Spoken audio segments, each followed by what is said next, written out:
हाँ तो बच्चा, आज हम एक बहुत इम्पॉर्टेंट क्वेश्चन करते हैं क्लास 10 इलेक्ट्रिसिटी चैप्टर का। इस क्वेश्चन में आपको निकालना क्या है? Let's read the question. Find the current drawn from the battery by network of 4 resistors as shown in figure. यहाँ आपको फिगर में 4 रेसिस्टर्स शो किए गए हैं और आपको क्या निकालना है कि ये चारों कितनी करंट ड्रॉ कर रहे हैं। तो सबसे पहले तो आपको ये क्लियर होना चाहिए कि ये जो हमारे रेसिस्टर्स हैं ये सीरीज़ में लगे हुए हैं या पैरेलल में लगे हुए हैं।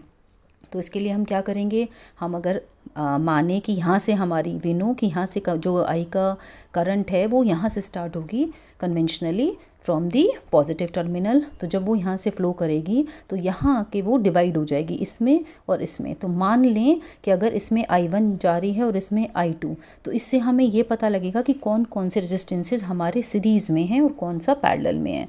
अब देखो, अगर ये I1 यहाँ से फ़्लो करेगी तो I1 यहाँ पे भी I1, फिर वो I1 यहाँ कहीं डिवाइड नहीं होगी, इसमें भी I1 आ जाएगी, फिर यहाँ पे आएगी, फिर इसमें भी I1 आ जाएगी, कहीं डिवाइड नहीं होगी, और यहाँ आके I2 के साथ मिलके यहाँ तक I1 एज इट इज़ आएगी और फिर I2 के साथ मिलके वो यहाँ फिर से I करंट बना लेगी सर्किट में। तो इस डायग्राम से हमें ये तो क्लियर हो गया कि हमारे जो टॉप 3 10 ओम 10 ओम 10 ओम के हैं, तीनों सीरीज़ में हैं क्योंकि इनमें तीनों में सेम करंट फ्लो कर रही है।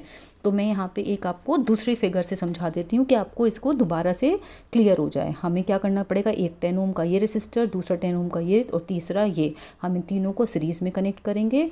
10 ओम 10 ओम 10 ओम, और फिर हम जो इनके साथ पैरेलल में है ये 10 ओम, इसको हम नीचे लगा देते हैं। 10 ओम का ये हमारा किस में लग गया, पैरेलल में लग गया। अब इनकी कितनी बैटरी लगी हुई है, 3 वोल्ट की बैटरी लगी हुई है, तो इसके साथ एक 3 वोल्ट की बैटरी कनेक्ट कर देते हैं, की लगा देते हैं। ये सर्किट हमारा कंप्लीट हो गया। अब इस क्वेश्चन को सॉल्व करना बहुत आसान हो गया। क्या करेंगे आप, रेसिस्टर 3 सीरीज़ में हैं तो इक्विवेलेंट रेसिस्टेंस निकाल लीजिए, R डैश मान लीजिए is equal to R1 plus R2 plus R3, तो ये कितना हो गया 10 प्लस 10 प्लस 10, और हमारा आंसर आ गया यहाँ 30 ओम। अब बाकी के जो दोनों हैं 30 और ये वाला जो 10 ओम है, ये किस में है बेटा, पैरेलल में कनेक्टेड हैं। तो फिर से हम इक्विवेलेंट रेसिस्टेंस निकालेंगे। अब की बार इक्विवेलेंट रेसिस्टेंस कैसे निकालेंगे, इनको पैरेलल में लेके कि 10 और 30 ओम का हमारा जो है वो किस में है, पैरेलल में है। तो पैरेलल के लिए पैरेलल वाला फॉर्मूला लगाएंगे, 1/R is equal to 1/R1। इसको R डैश ले लो जो हमने R डैश लिया था, और फिर हम इसको ले लें 1/R4, इसको हम R4 मान लेते हैं।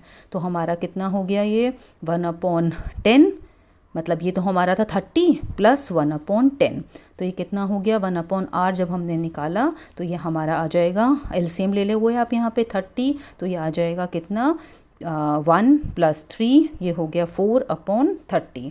तो हमारा R आ जाएगा 30/4, और 30/4 कैलकुलेट करके कितना आ गया 15/2, फिर से कैलकुलेट करके ये आ गया 7.5 ओम।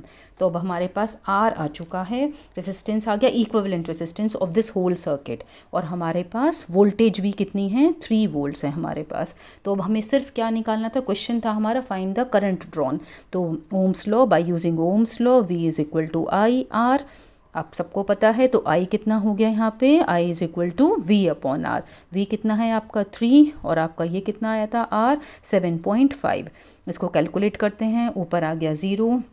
अब इसको कट कर लेते हैं, और कट करके जब आप इसको निकालोगे, 3 से काट लो इसको, ये 10 आ गया, 3 2 6, 3 5 15, फिर से कट करो, ये आ गया 2 और ये आ गया 5, तो ये हमारा आ जाएगा 2/5। जब 5 से डिवाइड करेंगे तो हमारा आंसर कितना हो जाएगा 0.4 ampere. I hope this question is clear to everyone. This is a very important question from the board's point of view.